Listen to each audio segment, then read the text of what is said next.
प्रभु आपण मानक आशीर्वाद करंतु प्रभुंकर गौरव हो के बहुत सुंदर प्रभुंकर स्तुति महिमा हो मु प्रभु को धन्यवाद दूची जे परमेश्वर आमान को पुनर्बार यही सुंदर अवकाश देले जे आम प्रभुंकर उपस्थिति मध्य आम आसी पारिछु आ जूम सेवा कार्य माध्यम आम जड़ित ही आम पारिछु आम यहाँ प्रभुंकर योजना जूम प्रभुंकर योजना परमेश्वर जूम कार्यक्रम को आरंभ कर जहाद्वारा कि आम घरे बसी आम यही प्रकार सुजोग आम पाई परिबा आम प्रिय माने वाक्य एबे आमकर घर को आसुची चर्च आम घर को पळाई आसलानी एते सब हेला परे मध्य जदि आमे जड़ित ही परिबा नहीं बोले ताठू बोले को प्रकार दंड प्रभु आम को देबे सेटा मध्य जानिबार आवश्यक रही अछि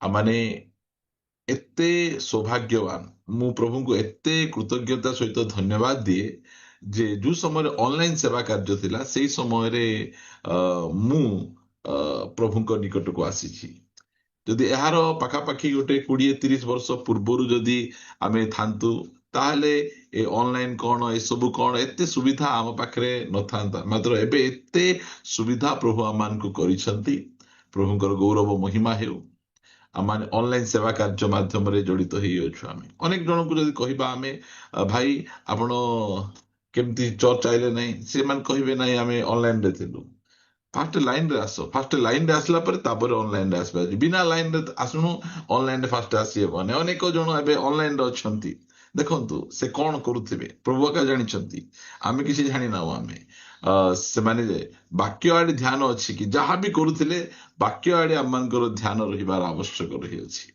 वाक्य सब बेले मिलिबो नहीं सब बेले प्रभु आम सहित कथबार्ता हेबे नहीं जब प्रभु आम सहित कथबार्ता होचंती ताहले आम माने से वाक्य को आमे बहुत ध्यान सहित आमे सुनिबार आवश्यक रही प्रभुंकर गौरव महिमा हो आम सावधान विषय रे आमे शिखुथिलु आ से सावधान पॉइंटटा बहुत लंबा मझी मझिरे अलगा विषय मध्य मु आपण मान को कहूथिबी मो सहित आपण माने बाइबल फिटेई परिबे एब्री पुस्तक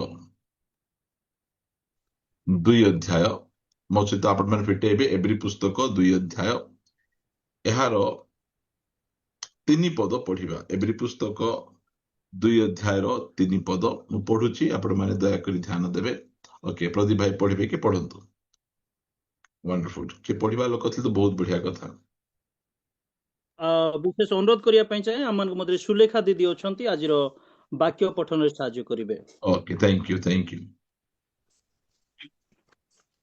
आसंतु पढ़िबा तेबे एपरी महापरित्राण अवहेला कले आम्भे माने किपरि रक्षा पाइबा ताहा तो प्रथम रे प्रभुंक द्वारा कथित होई श्रवण करिथिबा व्यक्ति मानक द्वारा आम्भ मानक निकट रे प्रमाणित हेला आमेन एई जगह रे एब्री चिठार लेखक से एब्रिय ख्रिस्टियन भाई भौणी मानकू लेखुचंती कौन आमर परित्राण कि प्रकार परित्राण आमर परित्राण गोटे साधारण परित्राण नुहे गोटे छोट परित्राण नुहे जो उद्धार आमे पाइचु जो परित्राण आमे पाइचु एटा गोटे छोट गोटे साधारण परित्राण नुहे सेटा को से कहउचंती परित्राण कि परित्राण एटा महापरित्राण एटा गोटे बहुत बड़ परित्राण एटा परमेश्वर ए महापरित्राण से आम्भ मान को देइछंती आ बाइबल कहे एई प्रकार महापरित्राण को जदि अवहेला करिबा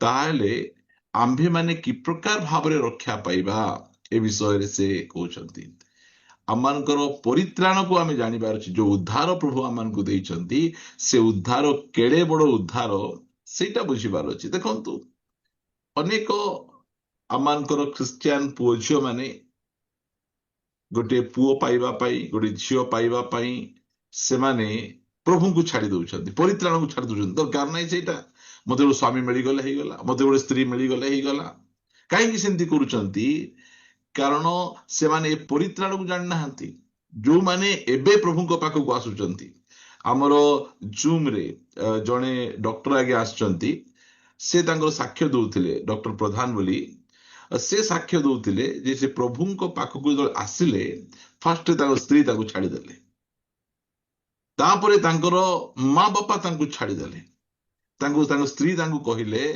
ଯଦି ତୁମେ ଯୀଶୁଙ୍କୁ ଛାଡ଼ିବ ତାହେଲେ ମୁଁ ତୁମ ନିକଟରେ ରହିବି। ମାତ୍ର ସେହି ଆଜ୍ଞା ସେ କହିଲେ ନାହିଁ, ମୁଁ ଯୀଶୁଙ୍କୁ ଛାଡ଼ି ପାରିବିନି। ମାତ୍ର ଏହି ସମୟରେ ଅନେକ ଖ୍ରୀଷ୍ଟିଆନ ଭାଇ ଭଉଣୀ ମାନେ ଅଛନ୍ତି, ସେମାନେ ଗୋଟେ ପୁଅ ପାଇବା ପାଇଁ, ଗୋଟେ ଝିଅ ପାଇବା ପାଇଁ, ଗୋଟେ ଚାକିରି ପାଇବା ପାଇଁ ସେମାନେ ନିଜ ପ୍ରଭୁଙ୍କୁ ଛାଡ଼ି ଦଉଛନ୍ତି। କାହିଁକି? ପରିତ୍ରାଣ ଯେ କେତେ ମୂଲ୍ୟବାନ ସେମାନେ ଜାଣିନାହାନ୍ତି। ପରିତ୍ରାଣକୁ ବହୁତ ସାଧାରଣ ଭାବୁଛନ୍ତି, ବହୁତ ଛୋଟ ଭାବୁଛନ୍ତି, ଆଉ ସେମାନେ ଏ ପରିତ୍ରାଣକୁ ଅବହେଳା କରୁଛନ୍ତି। ଦରକାର ନାହିଁ ପରିତ୍ରାଣ, କିଛି ଅସୁବିଧା ନାହିଁ, ମୋ ପାଖରେ ଚାକିରି ରହିଗଲେ ହେଇଗଲା, ମୋ ପାଖରେ ସ୍ୱାମୀ ରହିଗଲେ ହେଇଗଲା, ମୋ ପାଖରେ ସ୍ତ୍ରୀ ରହିଗଲେ ହେଇଗଲା, ସେମିତି ମନୋଭାବ। କାହିଁକି? ଏବେ ଯାଏ ପରିତ୍ରାଣ ଯେ କେତେ ମୂଲ୍ୟବାନ ତାହା ସେମାନେ ବୁଝି ନାହାନ୍ତି। ଏଇ ଏବ୍ରିୟ ଲୋକମାନେ ମଧ୍ୟ ଏମାନେ ପରିତ୍ରାଣ ପାଇଥିଲେ, ମାତ୍ର ପରିତ୍ରାଣକୁ ଅବହେଳା କରୁଥିଲେ। ସେଥିପାଇଁ ସେ କହୁଛନ୍ତି ଏଡେ ବଡ ମହାପରିତ୍ରାଣକୁ ଅବହେଳା କଲେ କି ପ୍ରକାର ଭାବରେ ତୁମେ ରକ୍ଷା ପାଇପାରିବ। ଦେଖନ୍ତୁ ଏସୋଙ୍କର କଥାକୁ ଦେଖନ୍ତୁ। ଏସୋ ନିଜର ଜ୍ୟେଷ୍ଠ ଅଧିକାର କି ପ୍ରକାର ବିକ୍ରୟ କଲେ, କାହିଁରେ ବିକ୍ରୟ କଲେ, କେତେ ତୁଳା ସୁନାରେ ବିକ୍ରୟ କଲେ? ଡାଲି ଯୁଡେ ପାଇଁ, ଡାଲି ରଙ୍ଗା ଡାଲି, ମସୁର ଡାଲି, ରଙ୍ଗା ଡାଲି, ମସୁରୀ ଡାଲି, ରଙ୍ଗା ଡାଲି, ଡାଲି ପାଇଁ ନିଜର ପରିତ୍ରାଣ, ନିଜର ଜ୍ୟେଷ୍ଠ ଅଧିକାରକୁ ବିକ୍ରି ଦଉଛନ୍ତି। ଜ୍ୟେଷ୍ଠ ଅଧିକାର ଥିଲେ କେତେ, ନଥିଲେ କେତେ, ମତେ ଖାଇବାକୁ ମିଳିଲେ ହେଇଗଲା। ତାପରେ କଣ ହେଲା? ସେ ତ ପରିତ୍ରାଣକୁ ସେ ବିକ୍ରୟ କରିଦେଲା। ଏବ୍ରୀ ଚିଠାର 12 ଅଧ୍ୟାୟ ଲେଖା ଯାଉଛି, 12 ଅଧ୍ୟାୟରେ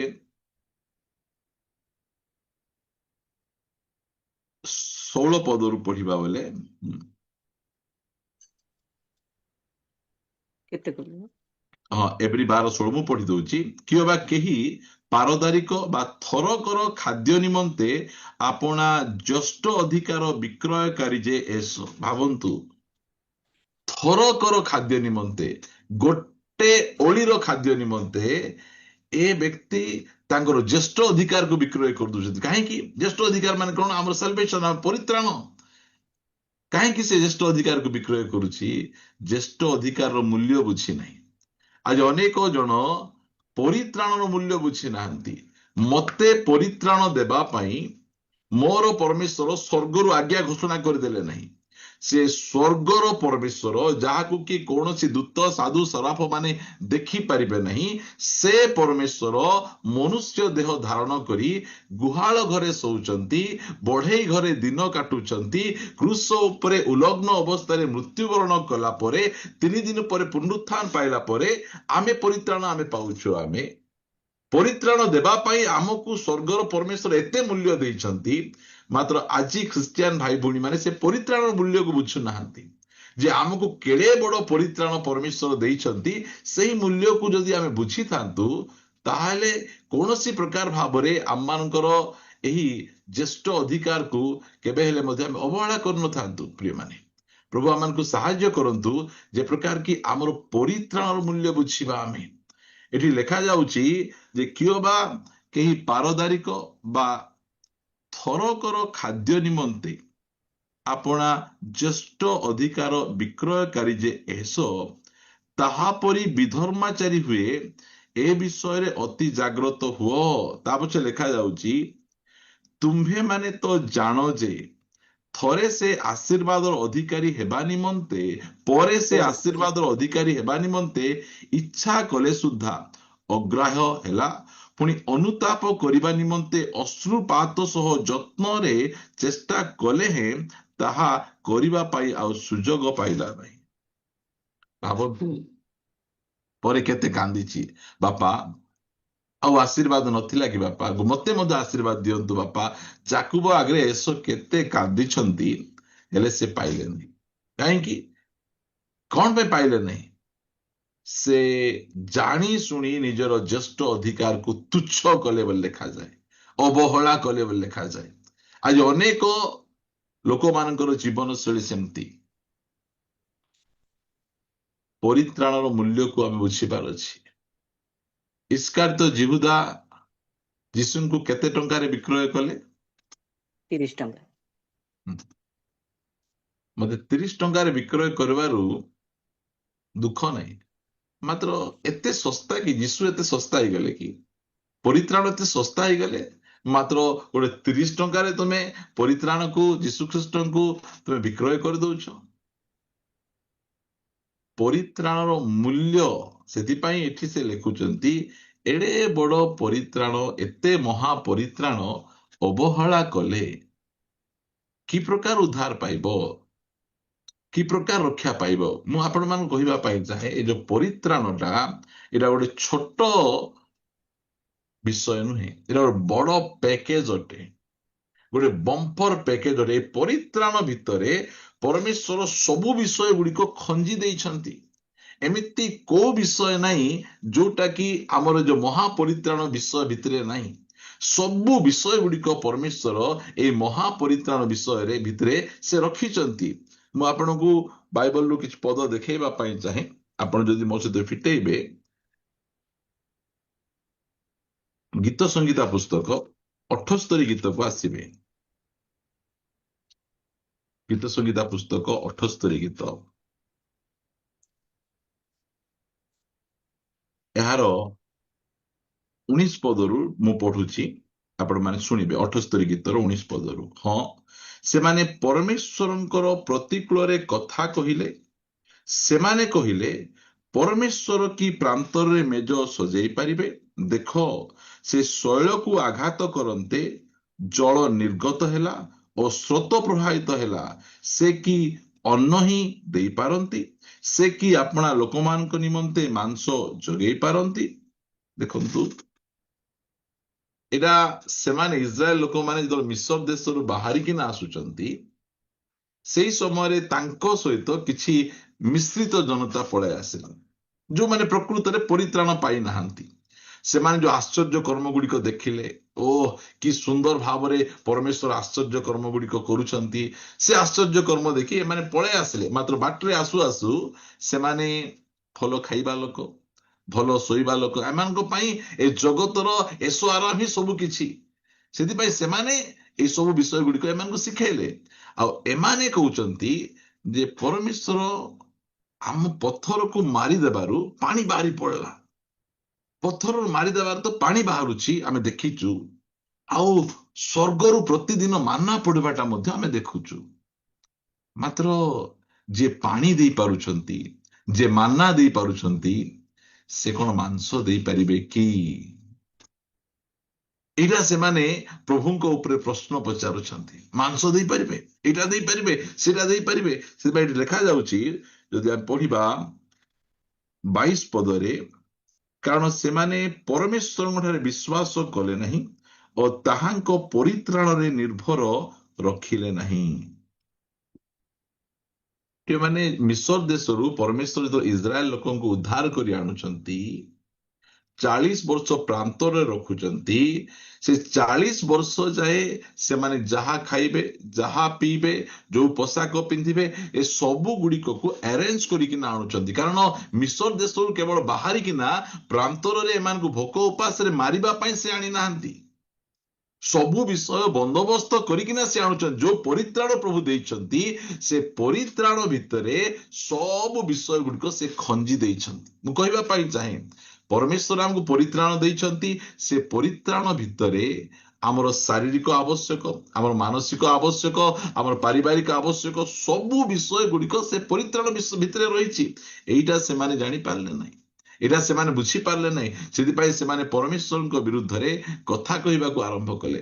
ଆଜି ମୁଁ ଆପଣମାନଙ୍କୁ କହିବା ପାଇଁ ଚାହେଁ, ଯୋଉ ପରିତ୍ରାଣ ପ୍ରଭୁ ଆମମାନଙ୍କୁ ଦେଇଛନ୍ତି, ସେ ପରିତ୍ରାଣରେ ସବୁ ବିଷୟ ଅଛି।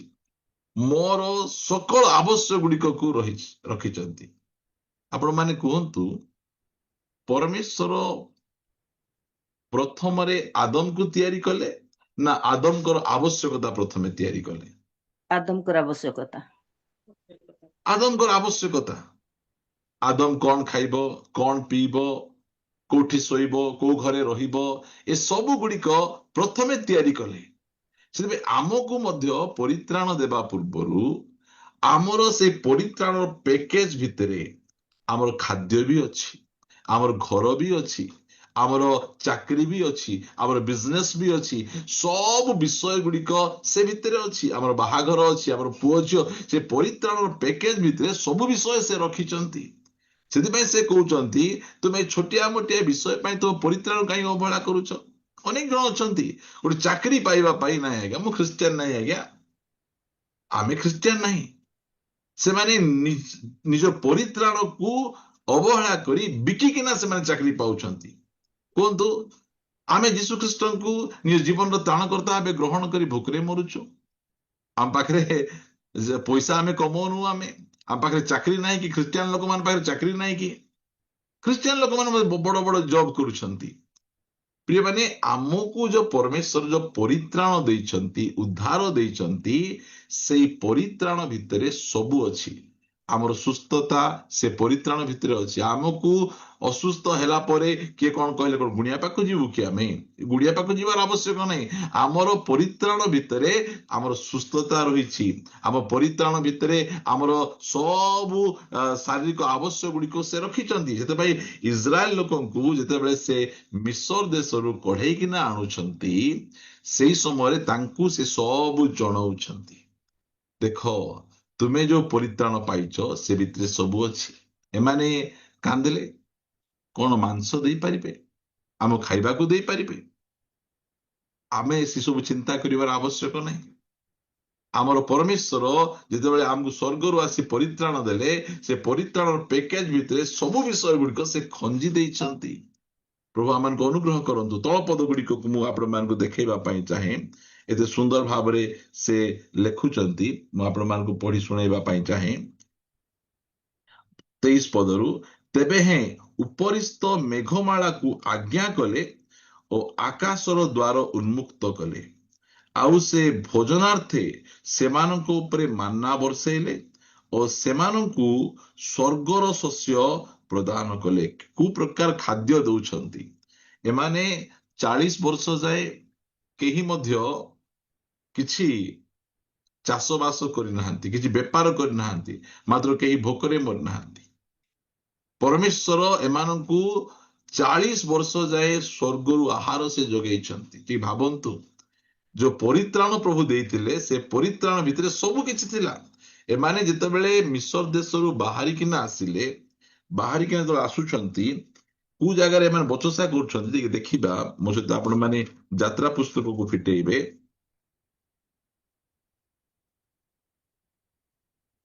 ଯାତ୍ରା ପୁସ୍ତକ 16 ଅଧ୍ୟାୟରେ ଏମାନେ ସିନ୍ ପ୍ରାନ୍ତରରେ ବଚସା କରୁଛନ୍ତି। 1 ପଦରୁ ପଢୁଛି, ଅନନ୍ତର ସେମାନେ ଏଲିମ ଠାରୁ ଯାତ୍ରା କଲେ, ଆଉ ମିଶର ଦେଶ ଛାଡିଲା ଉତ୍ତାରେ ଦ୍ୱିତୀୟ ମାସର 15 ଦିନରେ ଇସ୍ରାଏଲ ସନ୍ତାନଗଣର ସମସ୍ତ ମଣ୍ଡଳୀ ଏଲିମ ଓ ସିନିୟର ମଧ୍ୟବର୍ତ୍ତୀ ସିନ୍ ପ୍ରାନ୍ତରରେ ଉପସ୍ଥିତ ହେଲେ। ସେତେବେଳେ ଇସ୍ରାଏଲ ସନ୍ତାନଗଣ ସମସ୍ତେ ମଣ୍ଡଳୀ ମଶା ଓ ହାରଣଙ୍କ ବିରୁଦ୍ଧରେ ବଚସା କଲେ। ଆଉ କଣ କହିଲେ? ପୁଣି ଇସ୍ରାଏଲ ସନ୍ତାନଗଣ ସେମାନଙ୍କୁ କହିଲେ, ହାୟ ହାୟ, ଆମ୍ଭେମାନେ ଯେତେବେଳେ ମାଂସ ହାଣ୍ଡି ପାଖରେ ବସି ତୃପ୍ତ ପର୍ଯ୍ୟନ୍ତ ଅନ୍ନ ଭୋଜନ କରୁଥିଲୁ, ସେତେବେଳେ ଯେବେ ଆମ୍ଭେମାନେ ମିଶର ଦେଶରେ ସଦାପ୍ରଭୁଙ୍କ ହସ୍ତରେ ମରିଥାନ୍ତୁ, ତୁମ୍ଭେମାନେ ଏହି ସମସ୍ତ ମଣ୍ଡଳୀ କି କ୍ଷୁଧାରେ ମାରିବା ପାଇଁ ଆମ୍ଭମାନଙ୍କୁ ବାହାର କରି ଏହି ପ୍ରାନ୍ତରକୁ ଆଣିଲ। କେମିତି ଭାଷା ଟିକେ ବୁଝନ୍ତୁ। ଏମାନେ କହୁଛନ୍ତି, ଆମ କୋଉଠି ବସିଥିଲୁ? ଆମେ ମାଂସ ହାଣ୍ଡି ପାଖରେ ଆମେ ବସିଥିଲୁ। ଏଠୁ ଜାଣ ଏମାନେ ସବୁ ଖାଇଲା ଯାକ। ଏମାନଙ୍କୁ ଖାଲି ଖାଇବା ଚିନ୍ତା ଏକା। ଯେତେବେଳେ ସକାଳେ ଦେଖିଲେ, ସନ୍ଧ୍ୟାରେ ଦେଖିଲେ, ଖାଲି ଏମାନଙ୍କୁ ଖାଲି ଆଉ ମାଂସ ହାଣ୍ଡି ଓ ସେଇ ମିଶରର ଆମକୁ ପିଆଜ, ରସୁଣ, ମାଛ, ଖରବୁଜ, ଅଦା, ରସୁଣ, ଏମାନେ ଏଇଟା ସବୁ ଯାକ ଆକା ଏମାନଙ୍କୁ ମନେ ପଡୁଛି। ପୁରା 1 ନମ୍ବର ଯାକ ଖାଇଲା ଯାଏ। ଏମାନେ ଖାଦ୍ୟ ଉପରେ କିଛି ଜୟଲାଭ ନାହିଁ। ବାଇବଲ କହେ ଯେ ଯୋଉମାନେ ଉଦର ଯୋଉମାନଙ୍କର ଦେବତା, ସେମାନେ କୃଷର ଶତ୍ରୁ।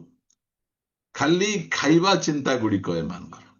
ଏମାନେ ଯେତେବେଳେ ମିଶର ଦେଶରୁ ବାହାରିକିନା ପଳେଇ ଆସିଲା ପରେ ଲେଖା ଯାଉଛି ଯେ ଦ୍ୱିତୀୟ ମାସର 15 ଦିନ, ମାନେ 2 ମାସ 15 ଦିନ ପରେ ଏମାନଙ୍କର ବଚସା ଷ୍ଟାର୍ଟ ହେଇଗଲା। କାହିଁକି ଷ୍ଟାର୍ଟ ହେଇଗଲା? ଯେତେବେଳେ ମିଶର ଦେଶରୁ ଆସିଥିଲେ ସେତେବେଳେ ସେଠି ଅଟା ଆଣିଥିଲେ, ମଇଦା ଆଣିଥିଲେ, ଡାଲି ଆଣୁଥିଲେ, ସବୁ ଆଣିଥିଲେ। 2 ମାସ 15 ଦିନରେ ସରିଗଲା ଏମାନଙ୍କର ସବୁ ଯାକ। ପୁଅ ଝିଅ ମାନେ ପାଟି କରୁଛନ୍ତି, ଖାଇବାକୁ ଦିଅ, ଖାଇବାକୁ ଦିଅ, ଖାଇବାକୁ ଦିଅ। ସେତେବେଳେ ଏମାନେ ଦେଖୁଛନ୍ତି କୁଆଡେ ନାହିଁ, ପ୍ରାନ୍ତରରେ କିଛି ଖାଇବାଟା ନାହିଁ। ପ୍ରିୟମାନେ, ଜଗତରେ ଯୋଉ ଖାଦ୍ୟ ଆମେ ଆଣିଥିବୁ ସରିଯିବ, ପରମେଶ୍ୱର ଦେଲେ ସରିବ ନାହିଁ। ପରମେଶ୍ୱର ଆମକୁ ସେ ଯୋଗାଉ ଅଛନ୍ତି। ଯୋଉ ପରମେଶ୍ୱର ଯୋଉ ପରିତ୍ରାଣ ଦେଇଥିଲେ ସେମାନଙ୍କୁ, ସେ ମେଷ ଶାବକଙ୍କ ରକ୍ତ ଲଗେଇ ମିଶର ଦେଶରୁ ତାଙ୍କୁ ବାହାର କରି ଆଣିଥିଲେ, ଆଉ ସେମାନଙ୍କୁ ପ୍ରାନ୍ତରରେ ସେ 40 ବର୍ଷ ଯାଏ ସେମାନଙ୍କୁ ପ୍ରତିପାଳନ କରିଛନ୍ତି। ଆମକୁ ମେଣ୍ଢା ରକ୍ତ ଦ୍ୱାରା ଆଣି ନାହାନ୍ତି, ଆମକୁ ନିଖୁନ୍ତ ନିଷ୍କଳଙ୍କ ମେଷ ଶାବକ ଖ୍ରୀଷ୍ଟଙ୍କ ରକ୍ତ ଦ୍ୱାରା ସେ ଆମକୁ ଆଣିଛନ୍ତି। ଭାବନ୍ତୁ ଆମ ପାଇଁ କେଉଁ କେଉଁ ବିଷୟର ସେ ବନ୍ଦୋବସ୍ତ କରିଛନ୍ତି, କେଉଁ ପ୍ରକାର ବିଷୟ ଗୁଡିକ ଆମ ପାଇଁ ଡିଜାଇନ କରିଛନ୍ତି। ସେଥିପାଇଁ ଛୋଟିଆ ମୋଟିଆ ବିଷୟ ଗୁଡିକକୁ, ସାଧାରଣ ବିଷୟ ଗୁଡିକକୁ ନେଇ ଆମେ ଆମର ପରିତ୍ରାଣକୁ ଅବହେଳା କରିବା ନାହିଁ, ଆମର ପରିତ୍ରାଣକୁ ଆମେ ପରିତ୍ୟାଗ କରିବା ନାହିଁ। ଏଇଟା ଗୋଟେ ମହାପରିତ୍ରାଣ। ଏଇଟା ଏମାନେ ସେଇ ପ୍ରକାର ବଚସା କଲେ। ପ୍ରଥମେ ପାଣି ପାଇଁ ବଚସା କଲେ, ତାପରେ ଖାଦ୍ୟ ପାଇଁ ବଚସା କଲେ, ବଚସା ଉପରେ ବଚସା ସେମାନେ କରୁଛନ୍ତି। କାରଣ ଯୋଉ ପରିତ୍ରାଣ ସେମାନଙ୍କୁ ମିଳିଛି ସେ କେଡ଼େ ବଡ ପରିତ୍ରାଣ ସେମାନେ ଜାଣିନାହାନ୍ତି। ଏସବୁ ଯଦି ଜାଣିଥାନ୍ତେ ତାଙ୍କର ପରିତ୍ରାଣକୁ କେବେ ହେଲେ ମଧ୍ୟ ବିକି ନଥାନ୍ତେ। ଇସ୍କାରିୟତ ଯିହୁଦା ଯୀଶୁଙ୍କ ସହିତ ଥିଲେ, ଜାଣିଥିଲେ ତାଙ୍କର ପରିତ୍ରାଣକୁ କେବେ ହେଲେ ମଧ୍ୟ ବିକି ନଥାନ୍ତେ। ଦିମା ଯଦି ଜାଣିଥାନ୍ତେ ତାହେଲେ ସେ ପାଉଲଙ୍କୁ ଛାଡିକିନା ଯାଇନଥାନ୍ତେ। ଯଦି ଲୋଟ ଜାଣିଥାନ୍ତେ ଅବ୍ରାହମକୁ ଛାଡିକିନା ଯାଇନଥାନ୍ତେ। ସେ ଭାବିଲେ ଅବ୍ରାହମକୁ ଛାଡିଲା ପରେ ମୁଁ ବହୁତ ବିରାଟ ବଡ ଧନୀ ହେଇଯିବି, ଭୟଙ୍କର ବଡ ଲୋକ ହେଇଯିବି। କୁଆଡେ ବଡ ଲୋକ ହେଇଗଲା। ପ୍ରଭୁ ଆମକୁ ସାହାଯ୍ୟ କରନ୍ତୁ। ପରମେଶ୍ୱର ଯୋଉ ପରିତ୍ରାଣ ଆମକୁ ଦେଇଛନ୍ତି, ଉଦ୍ଧାର ଆମକୁ ଦେଇଛନ୍ତି, ସେଟା ଛୋଟଟା ନାହିଁ, ଗୋଟେ ଛୋଟ ସାଧାରଣ ବିଷୟ ଆପଣ ଭାବନ୍ତୁ ନାହିଁ।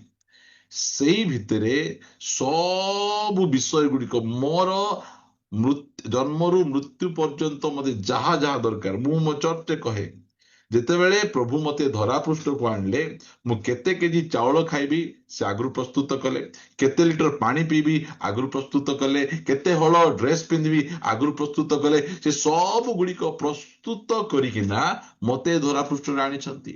ମତେ କୌଣସି ବିଷୟକୁ ଡରିକିନା ଭୀତ ହେଇ ଭୟଭୀତ ହେବାର ଆବଶ୍ୟକ ନାହିଁ। ଆମକୁ ଯୋଉ ପରିତ୍ରାଣ ଦେଇଛନ୍ତି ସେଟା ଗୋଟେ ବଡ ପ୍ୟାକେଜ, ଗୋଟେ ବମ୍ଫର ଅଫର। ଆଉ ସେଇ ପରିତ୍ରାଣ ପ୍ୟାକେଜ ଭିତରେ ସବୁ ବିଷୟ ରହିଛି, ଆମମାନଙ୍କର ସକଳ ଆବଶ୍ୟକ ଗୁଡିକ ରହିଛି। ତେବେ କୌଣସି ବିଷୟରେ ଆମକୁ ବଚସା କରିବାର ନାହିଁ, କୌଣସି ବିଷୟରେ ଆମର ପରିତ୍ରାଣକୁ ଅବହେଳା କରିବାର ଆବଶ୍ୟକ ନାହିଁ। ରୋଗ ଅଛି, ରୋଗ ସହିତ ଆମେ ପ୍ରଭୁଙ୍କର ସହିତ ଚାଲିବାର ଅଛି, କାରଣ ସେ ହିଁ ସୁସ୍ଥତା ଦେବେ। ଅଭାବ ସହିତ ପ୍ରଭୁଙ୍କ ସହିତ ଚାଲିବାର ଅଛି। ଆମର ପରିତ୍ରାଣ ପ୍ୟାକେଜରେ ଆମମାନଙ୍କର ସକଳ ଆବଶ୍ୟକ ଗୁଡିକ ରହିଛି। ପ୍ରିୟମାନେ, ଏମାନେ ବଚସା କଲେ, ମଶାଙ୍କୁ କହିଲେ ପ୍ରାନ୍ତରେ କ୍ଷୁଧାରେ ମାରିବାକୁ ଆଣିଛ, ଏଠି କିଛି ଖାଇବାକୁ ନାହିଁ, ଏଠି ବହୁତ ଆମେ ହଇରାଣରେ ଆମେ ଅଛୁ। ସେଇ ସମୟରେ ପରମେଶ୍ୱର କଣ କଲେ ସେମାନଙ୍କ ପାଇଁ? 4 ପଦରେ, ତ ସଦାପ୍ରଭୁ ମଶାଙ୍କୁ କହିଲେ, ଦେଖ ଆମ୍ଭେ ତୁମ୍ଭମାନଙ୍କ ନିମନ୍ତେ ଆକାଶରୁ ଖାଦ୍ୟ ଦ୍ରବ୍ୟ ବୃଷ୍ଟି କରିବା, ପୁଣି ଲୋକମାନେ ବାହାରକୁ ଯାଇ ପ୍ରତିଦିନର ନିରୂପିତ ପରିମାଣ ଅନୁସାରେ ଖାଦ୍ୟ ସଂଗ୍ରହ କରିବେ। ତହିଁରେ ସେମାନେ ଆମ୍ଭର ବ୍ୟବସ୍ଥା ଅନୁସାରେ ଚଳିବେ କି ନାହିଁ, ଆମ୍ଭେ ସେମାନଙ୍କର ଏହି ପରୀକ୍ଷା ନେବା। କି ଆଶ୍ଚର୍ଯ୍ୟ! ଏତେ ଆଶ୍ଚର୍ଯ୍ୟ ଭାବରେ ପରମେଶ୍ୱର ସେମାନଙ୍କୁ ପ୍ରତିଦିନ ସେ ଖାଇବାକୁ ଦଉଥିଲେ, ପିଇବାକୁ ଦଉଥିଲେ। ଯଦି ଏମାନେ ବଚସା ନ କରିଥିଲେ କଣ, ଏମାନେ ପାଟି ନ କରି କାନ୍ଦିଥିଲେ ନଥିଲେ କଣ ଦେଇନଥାନ୍ତେ କି? ଦେଇଥାନ୍ତେ। ଏମାନେ ପରମେଶ୍ୱରଙ୍କ ଉପରେ କେତେ ଭରସା କରୁଛନ୍ତି, କେତେ ଡିପେଣ୍ଡ କରୁଛନ୍ତି, ସେଇଟା ପରମେଶ୍ୱର ପରୀକ୍ଷା ନେବା ପାଇଁ ଏସବୁ ବିଷୟ ଗୁଡିକ ସେ କରିଛନ୍ତି। ପ୍ରିୟମାନେ, ଆମର ପରିତ୍ରାଣକୁ ଆମେ ଅବହେଳା କରିବା ନାହିଁ। ଆମର ପରିତ୍ରାଣକୁ ଆମେ ଜାବୁଡିକିନା ଧରିବା। ଆମେ ସବୁ ଗଲେ ଯାଉ ସିନା, ମୋର ପରିତ୍ରାଣକୁ ମୁଁ ହରେଇବା ପାଇଁ ଚାହୁଁନାହିଁ। ଆମ ପରିତ୍ରାଣ ଯୋଉ ମହାପରିତ୍ରାଣ, ଗୋଟେ ବଡ ପରିତ୍ରାଣ। ମୁଁ କେବଳ ଆଜି ଗୋଟିଏ ଏଇ ଖାଦ୍ୟ ବିଷୟରେ ହିଁ ଆପଣମାନଙ୍କୁ କହୁଛି, କାରଣ ମୁଁ ଆପଣମାନଙ୍କୁ କହିବା ପାଇଁ ଚାହେଁ, ଆମକୁ ଭୋକରେ ମାରିବା ପାଇଁ, ଦରିଦ୍ର ଅବସ୍ଥାରେ ଚଳିବା ପାଇଁ परमेश्वर आमको डाकी नाहांती जो परित्राण से आमको देइछंती से परित्राण रे सकल विषय को से खंजी देइछंती आमको जहा जहा आवश्यक सब देइछंती सेठी हमर बाहाघर अछि सेठी हमर बिजनेस अछि सेठी हमर जॉब अछि हमर प्रत्येक समस्यार समाधान से परित्राण भितर रहिछि आ से परित्राण को अवहेला करिबाने सब समय रे से परित्राण को धरि रखिबा सेति पई पाउलो कहउछंती जे विभिन्न प्रकार विषय को से कहले जे विश्वास रूप ढाल धार्मिकता रूप उरस्त्राण तापरे परित्राण को कौन ना देइछंती से सेठी जेतबेले एफिसियो 6 अध्याय रे के कहिबे कि विश्वास रूप ढाल विश्वास आमको ढाल अटे परित्राण आउ रूप परित्राण रूप शिरस्त्राण सर शिरस्त्राण यार अर्थ कौन शिरस्त्राण कोटी पिंधा जाए मुंडरे हेलमेट हाँ हेलमेट आम जीवन रे परित्राण रो स्थान अंटारे नहीं छाती रे नहीं कि पाटी रे नहीं आम जीवन रे परित्राण रो स्थान सबुठ ऊपर रखिबार अछि सबु जाओ प्रभु परित्राण न जाओ परित्राण को सब बेले टॉप लेवल रखिबार अछि परित्राण एते उच्च कोटिर परित्राण अटे आमर परित्राण को छड़े नेबा पई शैतान विभिन्न प्रकार भाव रे प्रलोभन गुड़िक देखाए से सब समय नुआ नुआ ऑफर गुड़िक आम मान निकट रे आने तोर परित्राण किछि नाही अनेक समय रे आमे एही सब गोटे स्टोरीटा आमे शुणिछु समस्ते दिने जने व्यक्ति से पानी जहाज रे शिप रे से यात्रा करुथिले शिप रे यात्रा करिबा समय रे जेतबेले से शिप रे बसचंती यात्रा करूचंती सेही समय रे से शिप रो जे कि सेठी रो वेटर आसी दा पचारले कोन खाइबे आज्ञा आमे आपनको पई राति रे कोन खाइबा को आपण चाहुचंती कहले नाइ मु किछि खाइबे नै मते किछि भोक लागु नै बोल कहिले से आउ से कोन कले से तागो ठारू से मुड़ा चूड़ी कोन काडी खाइले सकाळे मते पचारले से कहले नै मु खाइबे नै संध्यारे भी पचारले खाइबे नै बोल कहले से पाखरे बसतिबा व्यक्ति कहले तुमे काहे कि तुमे से देवी बोल कहले तुमे खाइबे नै बोल कहउछ आउ चूड़ा खाउछ मुड़ी खाइकिना तुमे रहउछ ते कहले आज्ञा मो पाखरे पैसा नै जो से आसिकिना मते कहउचंती तुमे कोन खाइबो कोन खाइ मो पाखरे पैसा नै से कहले के एते भकुआ केनती तुमे जो टिकट किनिछ ना से टिकट रे तुम लंच भी अच्छी तुम डिनर भी अच्छी तुम ब्रेकफास्ट भी अच्छी सबु गुड़िक से टिकट भितर रही जाइछि से मुंडरे हाथ मारी कहले मो परि भकुआ किए अछंती हाँ से बिरियानी खाउची बासना संगे संगे चूड़ा खाउची से शिशिरा खाउची से भाभी नहीं से जानी नहीं जे मोर टिकट भितरे मोर मिल्स भी अच्छी मोर डिनर भी अच्छी मोर लंच भी अच्छी जेतेबेले से जानला ता पछे से ऑर्डर देला ऑर्डर देखला से खाइला प्रिय माने हमकु जो परित्राण पैकेज मिलिछि से परित्राण पैकेज भितरे सब विषय खंजी देइछंती ए माने किछि परिश्रम करे नै केवल प्रभु को निकट रे डिपेंड करले से माने परमेश्वर स्वर्ग खोली से मान को खाइबा को देले से माने पत्थर फटई किना से भितर पानी पीबा को देले आउ जेतेबेले से मांस मागले मांस भी देले भयंकर भाव से मानकर जत्न तत्व नहीं टिके भाभी देखंतु एही प्रकार विषय प्रभु से मानकर जीवन रे कले से मानकर देह बढ़ुतिबा समय रे से मानकर ड्रेस भी बढ़ुतिला बेले जणे व्यक्ति जो ड्रेस पिंधिछि से ड्रेस टा जणे व्यक्ति 40 वर्ष जाए गोटे ड्रेस पिंधिछि फाटी नहीं से जेतेबेले 1 वर्ष बयस होइतिला 40 वर्ष हला बेले तार देह बढ़ुतिले तार ड्रेस बढ़ुतिला कि भाबंतु तार पाद बढ़ुतिले तार चप्पल मध्ये बढ़ुतिला एटा कोठी से परित्राण भितरे थिला से जेतेबेले इस्राएल लोक मान को बाहर कले मु तुमर ड्रेस बढ़े देबी तुमर चप्पल को बढ़े देबी पत्थर रु पानी देबी स्वर्ग रु खाइबा देखि चुक्ति कर नथिले किछि चुक्ति कर नथिले मात्र जो परित्राण से देइथिले उद्धार देइथिले महाहस्त द्वारा मिस्र देश रु काढी किना आनिथिले प्रांतर रे शोषरे मारिबा पाई नै प्रांतर रे भोकरे मारिबा पाई नै प्रांतर रे ता कष्ट देबा पाई नै कोन पई प्रांतर रे क्षुधा और तृषा करी तांको बुलौथिले ପଢିବା ଗୋଟେ ପଦ, ଦ୍ୱିତୀୟ ବିବରଣୀ ପୁସ୍ତକ 8 ଅଧ୍ୟାୟକୁ ଆସିବା ଆମେ।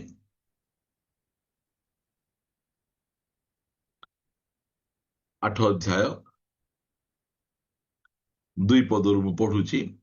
ପୁଣି ତୁମ୍ଭେ ତାହାଙ୍କର ଆଜ୍ଞା ପାଳନ କରିବ କି ନାହିଁ, ଏ ବିଷୟରେ ତୁମର ପରୀକ୍ଷା ନେବା ପାଇଁ ଓ ତୁମ୍ଭର ମାନସ ଜାଣିବା ପାଇଁ ଓ ତୁମ୍ଭକୁ ନମ୍ର କରିବା ପାଇଁ ସଦାପ୍ରଭୁ ତୁମ ପରମେଶ୍ୱର ଏହି 40 ବର୍ଷ ପ୍ରାନ୍ତର ମଧ୍ୟରେ ତୁମ୍ଭକୁ ଯେ ସକଳ ପଥରେ ଗମନ କରାଇଅଛନ୍ତି, ଏହା ସ୍ମରଣ କର।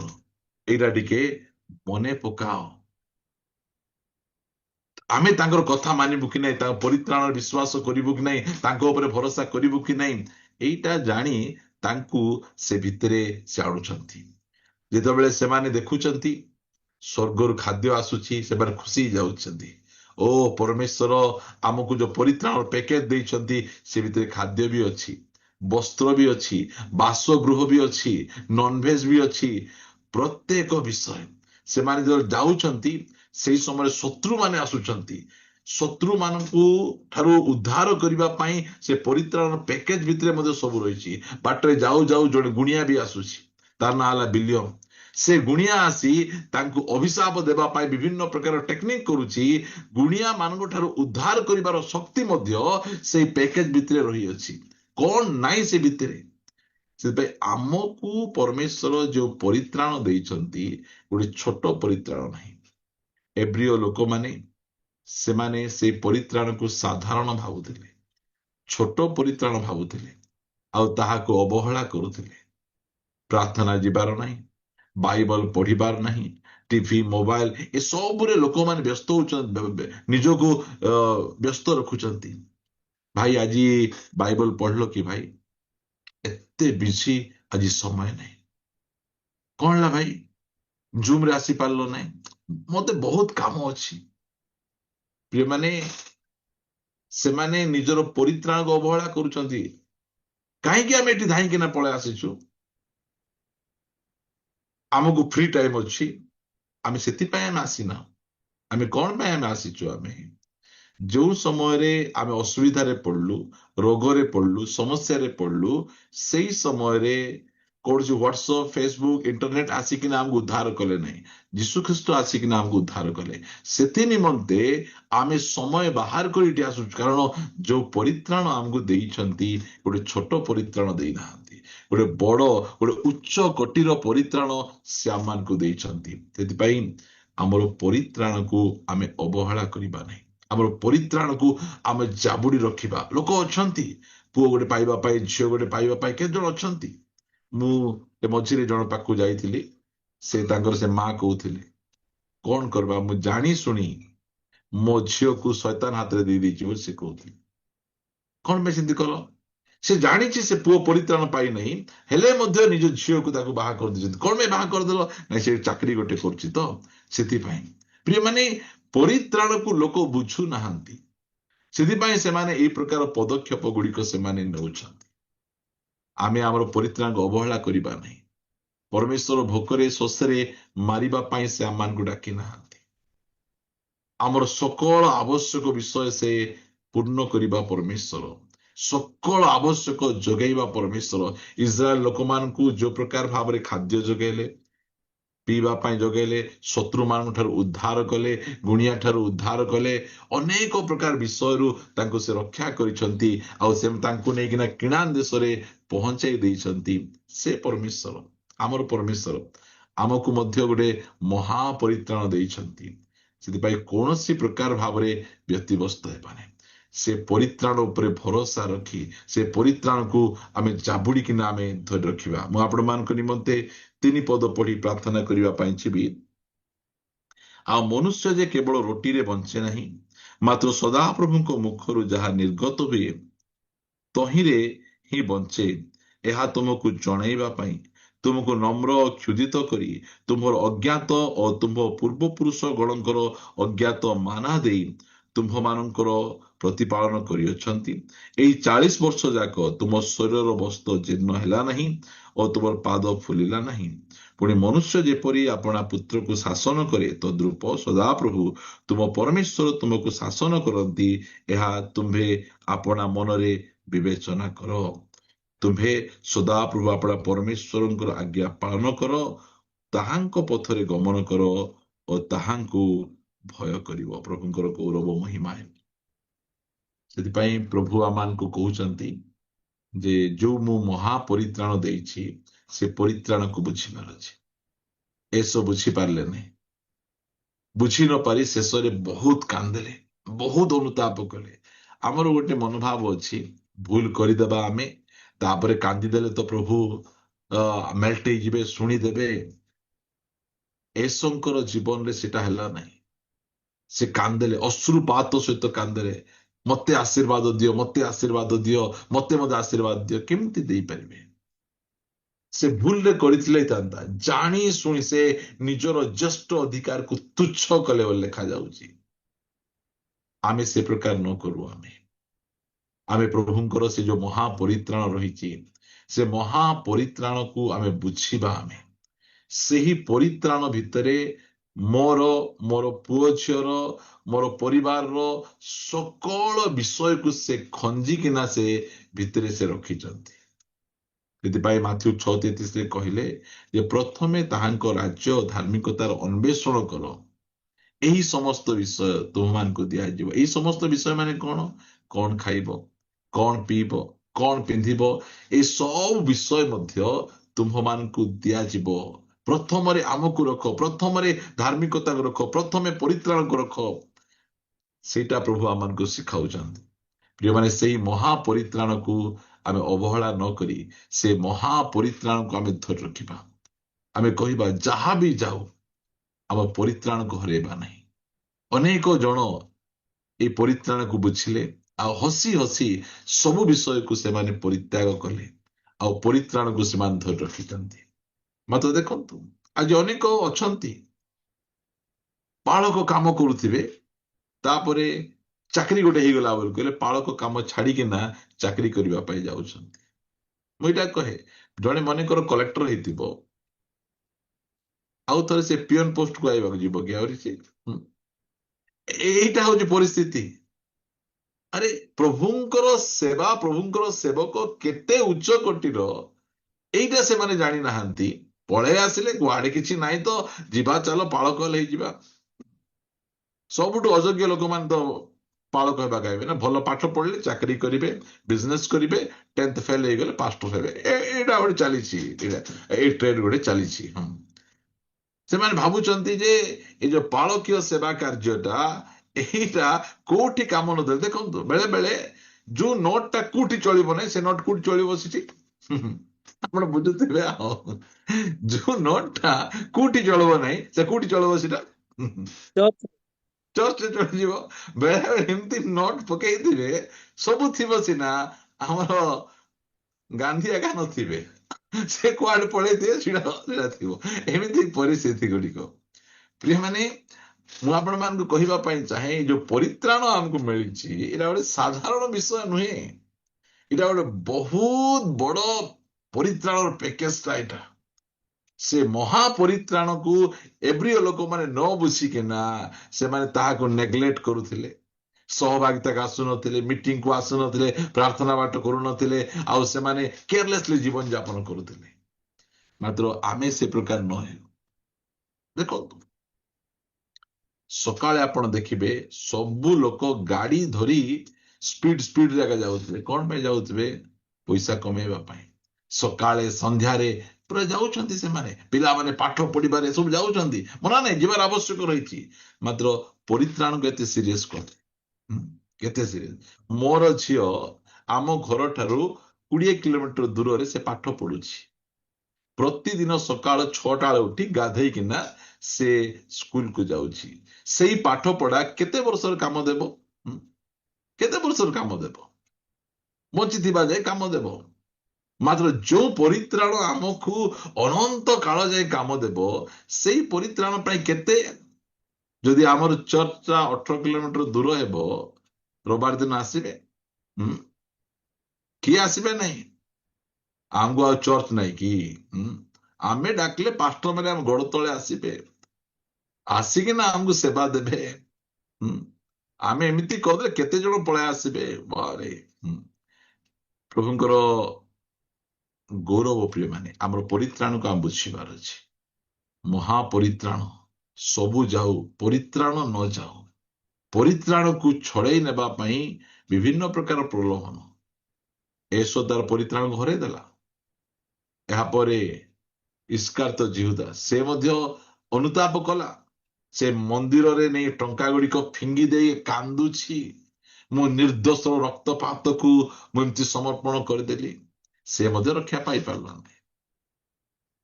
ସେଥିପାଇଁ ଆମର ପରିତ୍ରାଣକୁ ବୁଝିବା ଆମେ, ଆମ ପରିତ୍ରାଣକୁ ଆମେ ଜାବୁଡିକିନା ଆମେ ଧରି ରଖିବା ଆମେ। କାରଣ ଏ ପରିତ୍ରାଣ ଛୋଟଟା ନାହିଁ, ଏଇଟା ହଉଛି ମହାପରିତ୍ରାଣ, ବଡ ପରିତ୍ରାଣ। ଏଇ ଭିତରେ ସବୁ ବିଷୟ ପରମେଶ୍ୱର ଖଞ୍ଜିଥାନ୍ତି, କୋଉଟା ନାହିଁ ବୋଲି ନାହିଁ। ସେଥିପାଇଁ ବ୍ୟତିବ୍ୟସ୍ତ ନ ହେଇ ସେ ପରିତ୍ରାଣ ଉପରେ ଭରସା ରଖିବେ। ଇସ୍ରାଏଲ ଲୋକମାନେ ତାହାଙ୍କ ପରିତ୍ରାଣରେ ନିର୍ଭର ରଖିଲେ ନାହିଁ। ଆଉ ସେମାନେ କହିବାକୁ ଲାଗିଲେ, ଆମେ ଏଇ ସାଧା ଖାଇ ଖାଇ ଖାଇ ବୋର ଲାଗିଗଲାଣି, ଆମକୁ ଆଇଁଷ ଦିଅ। ପ୍ରଭୁ କହିଲେ, ହଉ ଠିକ ଅଛି, ମୋ ପାଇଁ କି ଅସୁବିଧା। ସେ ପୂର୍ବୀୟ ବାୟୁ ବହାଇଲେ, ଆଉ ସମୁଦ୍ର ଉପରେ ଉଡୁଥିବା ସବୁ ଭାଟୋଇ ପକ୍ଷୀ ଯାକ ଆସିକିନା ମରୁଭୂମିରେ ଗଦା ହେଇଗଲେ। ସେଟା ଦେଖି ତ ଏମାନେ ପ୍ରାର୍ଥନା ବାଟ ଛାଡି ଖାଲି ଆଇଁଷ ଖାଇବାକୁ ଷ୍ଟାର୍ଟ କଲେ। ଦାନ୍ତରେ ଲାଗିଛି, ସିଏ ଖାଉଛି। ପ୍ରଭୁ ଦେଖିଲେ ଖାଇରା ମାନଙ୍କୁ ଛାଡିଦେଲେ ହେବ ନାହିଁ, ଖାଇବାକୁ ଦେଲେ, ପିଟିଲେ ତାଙ୍କୁ। ତା ପଛେ ସେ ଜାଗାରେ ଗୋଟେ କବର ସ୍ଥାନ ଗୋଟେ କରାଗଲା। ଲୋଭୀ ମାନେ ସବୁ ମରିଗଲେ ସେଠି। ପ୍ରଭୁ ଆମମାନଙ୍କୁ ଅନୁଗ୍ରହ କରନ୍ତୁ, ଆମର ପରିତ୍ରାଣକୁ ଅବହେଳା କରିବା ନାହିଁ, ବିଲକୁଲ ଅବହେଳା କରିବା ନାହିଁ। ଆମ ଚର୍ଚ୍ଚରେ ଜଣେ ଝିଅ, ସେ ନନ୍ ଖ୍ରୀଷ୍ଟିଆନ ବ୍ୟାକଗ୍ରାଉଣ୍ଡରୁ ଆସିଲେ। ଯଦି ନନ୍ ଖ୍ରୀଷ୍ଟିଆନ ବ୍ୟାକଗ୍ରାଉଣ୍ଡରୁ ଆସିଲା ପରେ ତାଙ୍କୁ ଅନେକ ଚାକିରିଆ ପିଲାମାନଙ୍କର ଅଫର ଗୁଡିକ ଆସିଲା ବାହା ହେବା ପାଇଁ। ସେ ଗୋଟେ ଜିଦ୍ କଲେ, ମୁଁ ପ୍ରଭୁଙ୍କୁ ଜାଣିଛି, ଆଉ ପ୍ରଭୁଙ୍କୁ ଜାଣିଥିବା ପୁଅ ସହିତ ହିଁ ବାହା ହେବି। ଯଦି ବାହା ହେଉନାହିଁ ବୋଲେ ହେବି ନାହିଁ। ତା ପଛେ ପ୍ରଭୁଙ୍କୁ ଜାଣିଥିବା ପୁଅକୁ ବାହା ହେଲେ। ବହୁତ ଖୁସିରେ, ସେ ପୁଅ ମଧ୍ୟ ହାଇଲି କ୍ୱାଲିଫାଏଡ, ଏବେ ଡକ୍ଟରେଟ ସେ ନେଇଛନ୍ତି।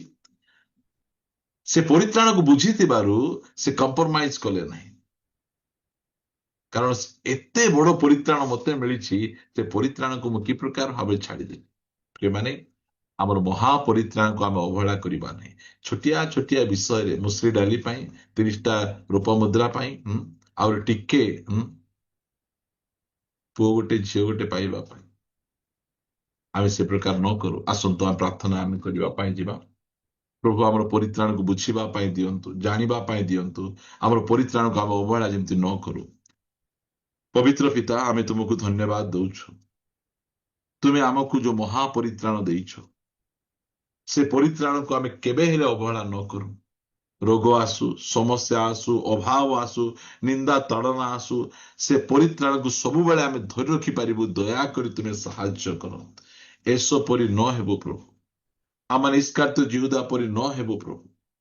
ଆମେ ତିମୋଥି ପରି, ହଁ ପ୍ରଭୁ, ସ୍ଟିଫାନ ପରି ନିଜ ପରିତ୍ରାଣକୁ ଆମେ ଧରି ରଖିବୁ। ପଥର ମାଡ ହେଲେ ମଧ୍ୟ ଆମେ ତୁମକୁ ଅସ୍ୱୀକାର ନ କରି ପ୍ରଭୁ, ଆମେ ତୁମ ନାମର ଗୌରବ କରିବୁ। ତୁମେ ଅନୁଗ୍ରହ ପ୍ରଦାନ କର। ଇସ୍ରାଏଲ ଲୋକମାନଙ୍କୁ ପ୍ରଭୁ ପ୍ରାନ୍ତରେ ତୁମେ କି ପ୍ରକାର ଯତ୍ନ ନେଲ, ସେମାନେ ତୁମ ପରିତ୍ରାଣକୁ ବୁଝିଲେ ନାହିଁ, ବଚସା କଲେ। ଆମକୁ ସେ ପ୍ରକାର ହେବା ପାଇଁ ତୁମେ ଦିଅ ନାହିଁ ପ୍ରଭୁ। ଆମେ ନିଜ ପରିତ୍ରାଣକୁ ବୁଝି ସେ ପରିତ୍ରାଣକୁ ଆମେ ଧରି ରଖିପାରିବୁ। ତୁମେ ଅନୁଗ୍ରହ ପ୍ରଦାନ କର। ପ୍ରାର୍ଥନା ଶୁଣିଛ, ପ୍ରାର୍ଥନା ପ୍ରିୟ ପ୍ରଭୁ ଯୀଶୁ ନାମରେ ମାଗୁଛି, ଆମେନ୍, ଆମେନ୍, Amen. ଆମେନ୍।